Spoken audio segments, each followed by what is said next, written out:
Friends, it's me, Mirab, and I welcome you to Star Spill USA. Today, we're stepping inside a courtroom that no camera was ever meant to film. A place where the polished illusion of sister wives finally meets the harsh light of truth. No confessional couches, no soft filters, no dramatic music cues. Just raw reality. The air is heavy with tension, thick with whispers and anticipation. Every bench is full, every corner buzzing. Former crew members, journalists, even past producers from the TLC set have gathered here, drawn by the same magnetic pull, the collapse of the Brown Empire. And friends, what unfolds today isn't just a trial. It's a reckoning. The bailiff's voice cuts through the murmur, sharp echoing. All rise for the Honorable Judge Ramirez. The crowd rises as one, and suddenly the whole room feels like it's holding its breath. Judge Ramirez takes her seat, calm but commanding. She's seen everything from political scandals to corporate fraud, but this is different. She's about to preside over the truth behind one of America's most famous families, the sister wives themselves. To her right, Kody Brown sits stiffly in a suit that looks borrowed, unfamiliar, almost foreign on him. His golden curls are combed, but his eyes, oh, those eyes tell another story. Bloodshot, sleepless, simmering with rage and denial. Beside him, Robyn Brown, once the favorite wife, clutches a handkerchief like it's her last lifeline. Mascara threatens to betray her. Her lips tremble, but she doesn't speak. Across the aisle, the remaining wives, Christine, Janelle, and Meri, sit like ghosts of a life long gone. They don't exchange smiles. They don't whisper. They simply watch, and then the doors creak open. In walks Mykelti Brown, daughter, sister, truth-teller. Her footsteps echo against the tile like a heartbeat. No glam, no cameras, no TLC makeup team. Just a woman ready to break the silence. She takes the witness stand. The bailiff instructs, raise your right hand. She does, calm, steady, eyes clear. I swear to tell the truth, the whole truth, and nothing but the truth. The courtroom stills. Every eye turns to her. Judge Ramirez leans forward. Ms. Brown, you've requested to make a statement regarding the marriage of Kody and Robyn Brown and the internal matters of the Brown family as it relates to sister wives. Is that correct? Yes, Your Honor, Mykelti replies. Her voice doesn't tremble, though the weight behind it could crush anyone else. And what I'm about to say isn't just for this court. It's for every fan who's ever believed the show was real, and every family member who's suffered in silence. A ripple moves through the room. Christine shifts in her seat. Kody's jaw tightens. Robyn's grip on her handkerchief whitens. The Sister Wives show, Mykelti begins, was supposed to be about love, faith, and unity. But what you saw on TV stopped being real a long time ago. The gallery murmurs. Even seasoned reporters lean in. She continues, every word slow, deliberate, like truth peeling away layers of years-long deception. When Robyn joined our family, everything changed. TLC called it a new chapter. My father called it God's plan. But what it really was the beginning of the end. Mykelti's eyes drift briefly to her mother, Christine, who nods, small, silent support. Robyn didn't just marry my father, Mykelti says. She married into a contract. Into ratings. Into a machine that traded our privacy for profit. The judge's pen stills mid-note. Even the gallery forgets to breathe. TLC loved her, Mykelti continues. They said she brought fresh energy. But behind closed doors, things got darker. The money changed. The stories changed.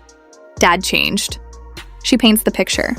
Family dinners turned into production meetings, producers deciding which arguments were real enough to air and which needed a reshoot.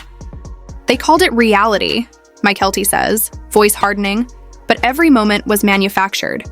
We were performing pain for cameras that didn't care if we healed. The courtroom listens, spellbound.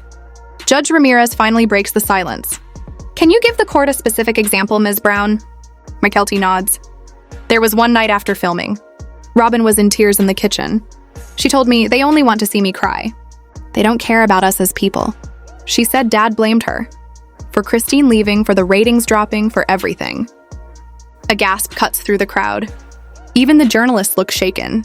My father said, Mykelti continues softly, if we don't give them drama, we lose everything. Our homes, our contracts, our reputation. Her voice trembles, but she doesn't stop. He cared more about the cameras than about us. Kody's fists clench on the table. Robyn dabs her eyes, silently sobbing.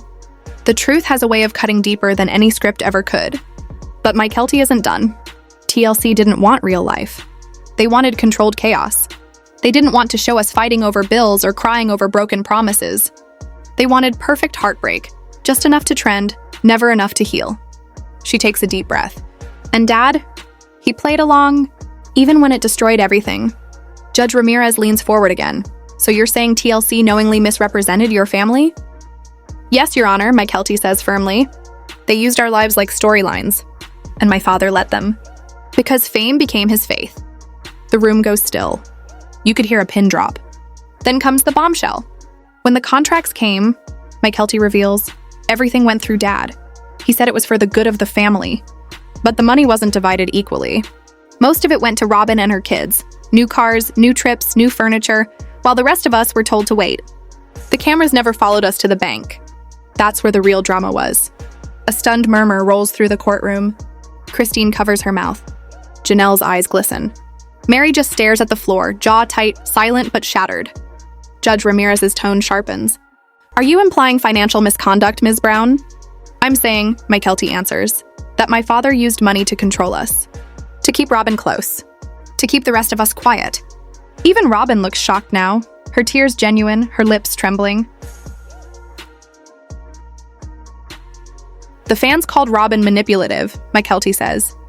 But I saw something else, fear. She was trapped too.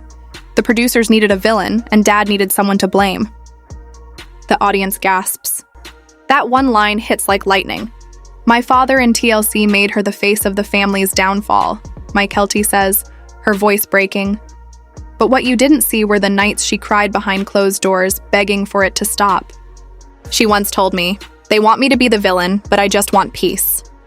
Judge Ramirez nods, slow and deliberate. So you're saying both your father and TLC engineered the narrative for television? Yes, Mykelti answers. They turned our lives into a soap opera and called it faith. Then she reveals the moment that changed everything. There was one night in Flagstaff, she recalls. We'd just filmed a happy family scene about building new houses. But after the crew left, I heard screaming through the walls. Robyn accused Dad of hiding money. Dad yelled that she was ruining his image. He told her he'd convinced TLC to cut her out of the show. She locked herself in the bathroom and cried until morning.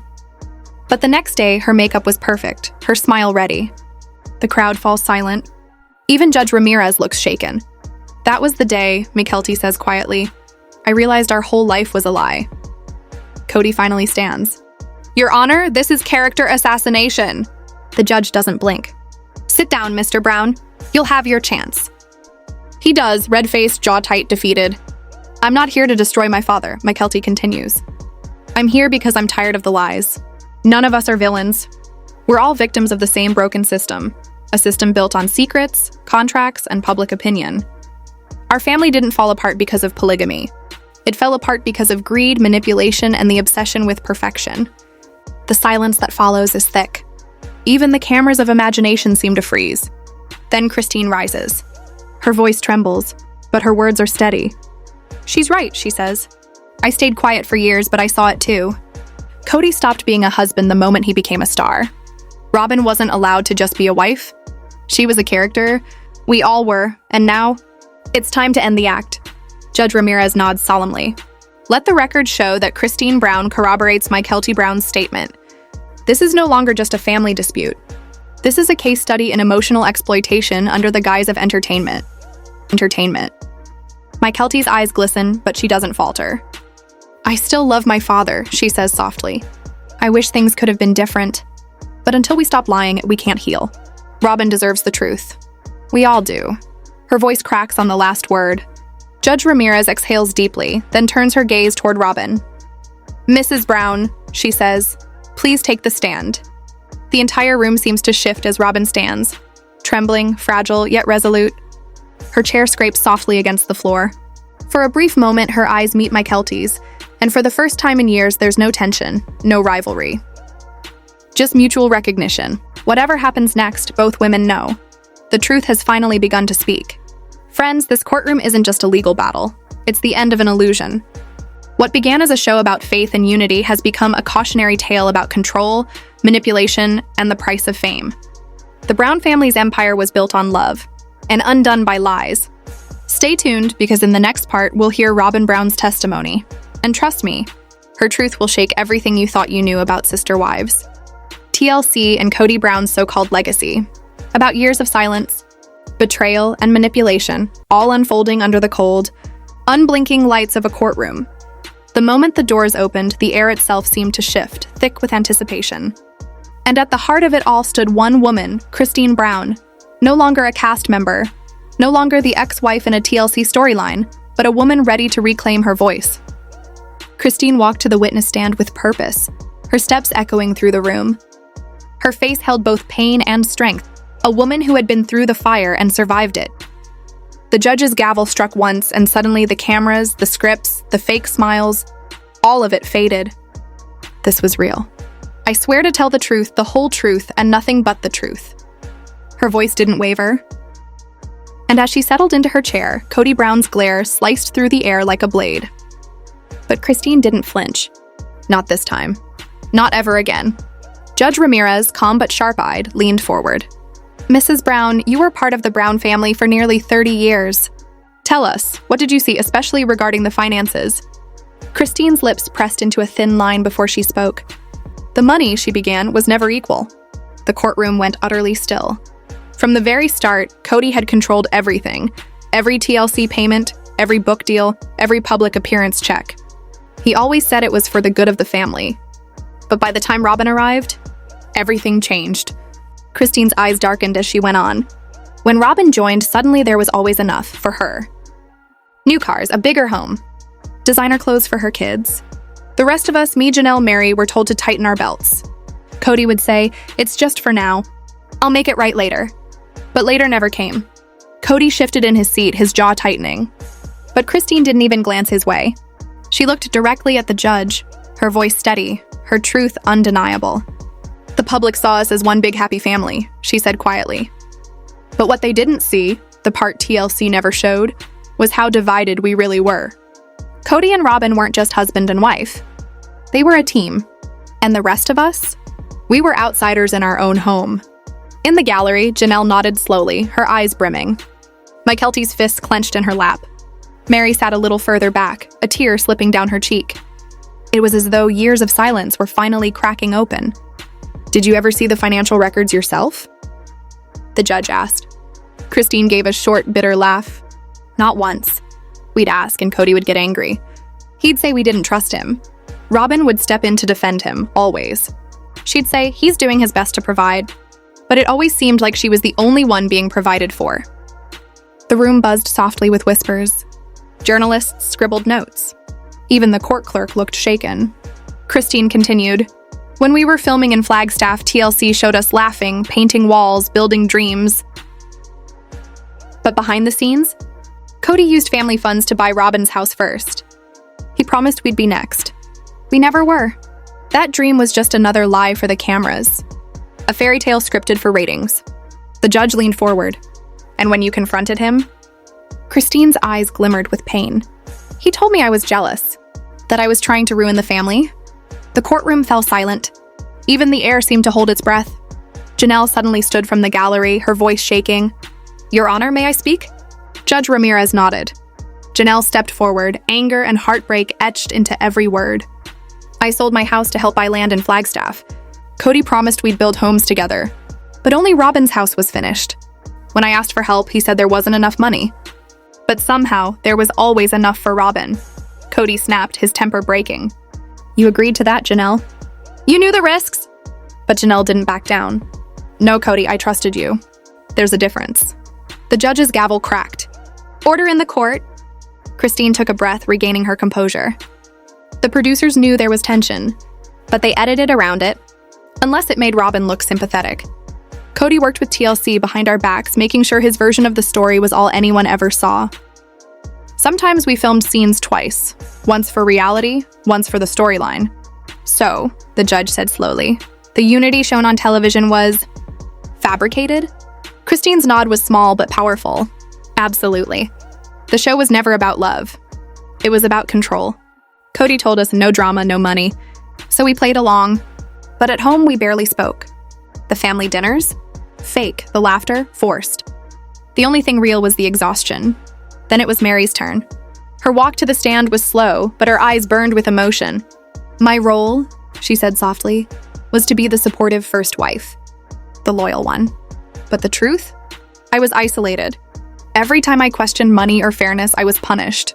Emotionally, financially, socially. When I tried to leave, Kody said the whole family would collapse without me. I stayed for the kids, for the illusion. But Robyn? She was the only one who ever had a true partnership. A hush fell again. Cameras from outside clicked faintly through the windows. Christine then spoke of the infamous book deal. We wrote a family memoir. It was supposed to be split equally. But when the payments came, Kody said he'd invest it for the future. We never saw statements. We got token amounts. But Robyn? She never seemed to want for anything. Janelle nodded again, her voice breaking. I worked extra jobs, side hustles, while Kody spent freely. I was trying to make sure my kids had enough, while his focus was on appearances. The judge asked, "Why did you stay so long?" Christine's voice trembled. Because leaving meant losing everything. Our contracts were written to keep us tied. The house, the show, even access to our children. Kody and TLC held it all. We were trapped. For years, I thought he'd change. But what he really wanted was control. The silence that followed was heavy, suffocating. Then came the revelation that made the gallery gasp. One of my children needed surgery, Christine said, her voice cracking. I begged Kody for help. He said there wasn't enough in the family account. But that same month, Robyn's son got braces. That's when I knew this wasn't a family anymore. It was a business. And I was disposable. The judge's pen froze. Kody looked down, his hands trembling. Then Robyn was called to the stand. Her voice was small, her tears real but uncertain. I never wanted to hurt anyone, she whispered. I tried to make Kody be fair, but he told me not to rock the boat. I thought he was protecting us, but he was only protecting himself and the show. The judge turned to Kody. Mr. Brown? He stood, voice shaking with rage and fear. I did my best. I provided for everyone. There were too many needs, too little money. Robyn understood the business. The others didn't see the big picture.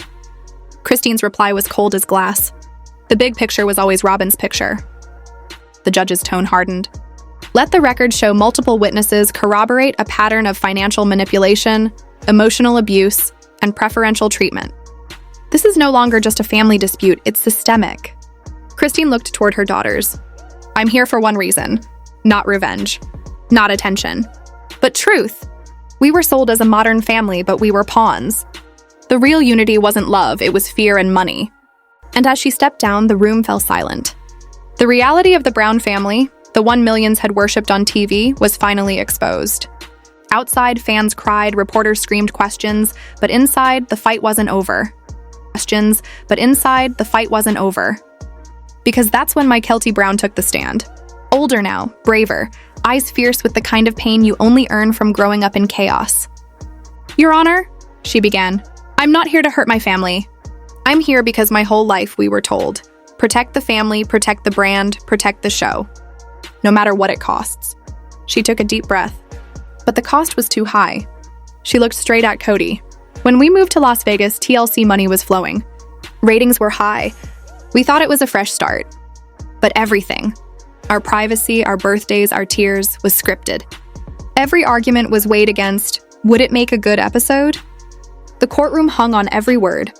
We signed contracts we didn't understand, Mykelti said. Kody told us to just sign, that it was for the family. But what we didn't know was, TLC owned pieces of our lives. We couldn't refuse scenes. Even when we were sick, heartbroken, or just tired. Did you feel pressured? The judge asked. All the time, Mykelti replied. If we didn't smile, we were told we'd ruin everything. Later, Kody told us, if you want college money, play along. That's when I realized being his daughter meant being an asset. Sometimes even a weapon. Kody slammed his hands on the table. That's not true. I always provided for my kids. Enough, Mr. Brown! The judge barked. Tears filled Mykelti's eyes. When Christine wanted to leave, Kody told TLC to make her look like the villain.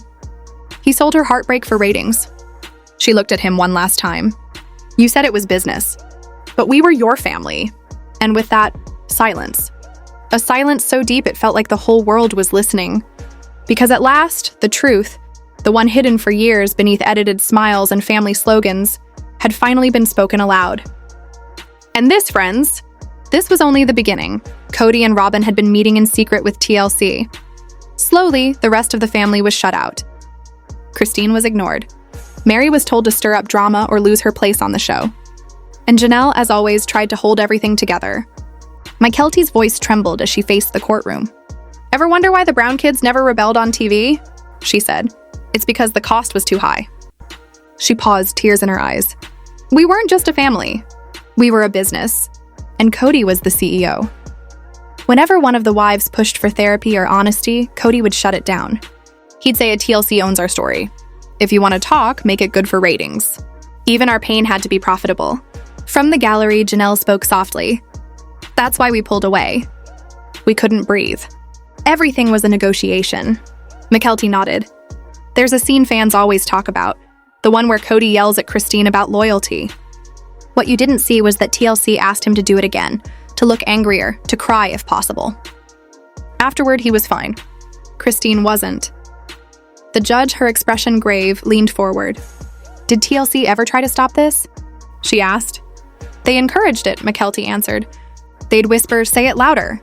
Robyn, cry a little more.' If we refused, they'd call us difficult. There were penalties in our contracts. Kody would tell us to cooperate because the family needed money." She took a deep breath. "If you think that's bad, wait until you hear the worst part. Kody controlled all the finances. Every contract, every check, he kept them all.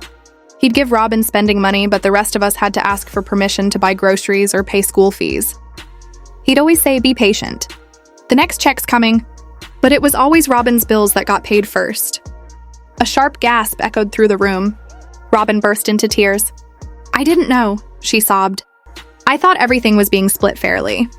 Christine reached out to comfort her, and even the judge seemed moved. When the family started falling apart, Mykelti continued, Kody begged TLC for one more season. He told us to exaggerate, to make Christine's departure more dramatic, to highlight Meri's loneliness, to exploit Janelle's finances. TLC loved it. Ratings soared. But at home, we were destroyed. Her voice cracked. "I told my dad I didn't want to be on camera anymore. He said, 'That's not your choice. You signed the contract. Do what's best for the family.' I felt trapped. We all did." The gallery sat in stunned silence. "The Browns didn't just fall apart," she said. "We were sold apart piece by piece." The judge's tone hardened. "What happened when the show focused only on Kody and Robyn?" "We disappeared," Mykelti replied. TLC made Robyn the star. They showed her crying and struggling, but behind the scenes, we were all alone. Kody told me once, "Don't bite the hand that feeds you." But that hand took everything. Our peace, our privacy, even our love. The room erupted. Reporters shouted, fans sobbed, and the judge had to strike her gavel twice. "Enough," Judge Ramirez said. "This court recognizes evidence of emotional manipulation and financial control by both Mr. Brown and TLC. This isn't just a family matter. It's a public reckoning." She turned to the gallery. "If you thought you knew sister wives, think again." The next witness was called. Janelle walked to the stand, calm but weary, a survivor stepping into her truth. "I wish it was one betrayal," she began, "but it was 1,000. The final one came when Kody turned on Robyn." The courtroom froze. "For years," Janelle said, "we all thought he'd protect her. But when the ratings dropped, when TLC threatened to cancel us, he panicked. He blamed Robyn for everything. For the family splitting, for the money running out, even for Christine's happiness when she left." Christine looked down. Robyn cried quietly. Kody sat rigid, eyes hard. "He called a meeting," Janelle continued. "He told us Robyn was bleeding the family dry, and just like that, he threw her under the bus to save himself." Her voice trembled. "After all those years defending her, he sold her out to stay on TV. He started feeding the producers new storylines, making Robyn the villain and himself the victim. TLC loved it. But they never showed how he provoked her off camera, how he'd start a fight, then call for the cameras to catch the fallout." The judge frowned. "Did you confront him?" "Yes," Janelle said. "I told him he'd become everything he swore he wouldn't, a man who'd sell his family for fame. He told me, 'It's just TV, you're all actors. You signed up for this.' But we didn't sign up to be destroyed." Then came Robyn's turn. Her voice was faint at first. "I thought Kody loved me. I thought we were building something real, but he lied. He made me the scapegoat. When I begged him to stop, he said, 'If you don't like it, leave, but don't expect a cent.' Tears fell freely now. 'He used my pain for profit,' she whispered. He told me to play my part or disappear. I didn't want to lose my family. But I lost everything anyway. Christine returned to the stand, her voice steady. When I left, I hoped it would make him see what he'd done. But he didn't stop. He told TLC he could keep the show going without us as long as Robyn stayed. When she broke down, he pitched a solo spin-off for himself. That's when I knew it was over. Janelle nodded. The real betrayal wasn't that he loved Robyn more, she said. It was that he loved himself, and the fame most of all. The judge turned to Kody. Do you have anything to say? Kody stood, his voice shaking. I did what I had to do. I was trying to keep us together. For the fans, for the kids. The judge's tone was cold. That's not sacrifice, Mr. Brown, that's exploitation. The courtroom buzzed with emotion. Robyn rose again. I don't want the money. I just want freedom. I want my children to know the truth. From the gallery, Mykelti called out, It's over, Dad. We're done being your story. Kody's shoulders sagged. You can't just walk away, he whispered. Christine replied softly, We already did. One by one, the wives stood. Christine, Janelle, Meri, Robyn, their voices steady and free. The gallery rose to its feet in applause. Judge Ramirez's gavel struck the desk. This court recognizes the courage of these women. Truth matters more than ratings. Outside, the night was alive with flashes and cheers. But the Browns walked out not as TV stars, as survivors. They didn't run. They didn't hide. They walked tall into the chaos, arm in arm. Kody followed later, alone. Under a streetlight, he faced reporters. I thought I was saving my family, he said quietly. But I see now, I was losing them. The women kept walking. For the first time, they were united not by contracts, but by truth. Christine looked up at the sky and whispered, We're free. The next morning, the world changed. Clips of the trial flooded social media. Fans argued, cried, celebrated. TLC faced backlash like never before. Christine went live from her kitchen. No lighting, no filters. We're not TV stars anymore, she said. We're just a family. And that's enough. Janelle posted a sunrise photo, new beginnings. Meri began a blog for women rebuilding after toxic love. Robyn took her kids hiking, posting just one quiet photo. No captions, no cameras, just peace. And Kody? He sat alone, finally forced to face the truth he'd spent years avoiding. The Browns weren't characters anymore. They were real. And for the first time in years, that was something beautiful. The story wasn't over. It had only just begun. Was something beautiful. The story wasn't over. It had only just begun.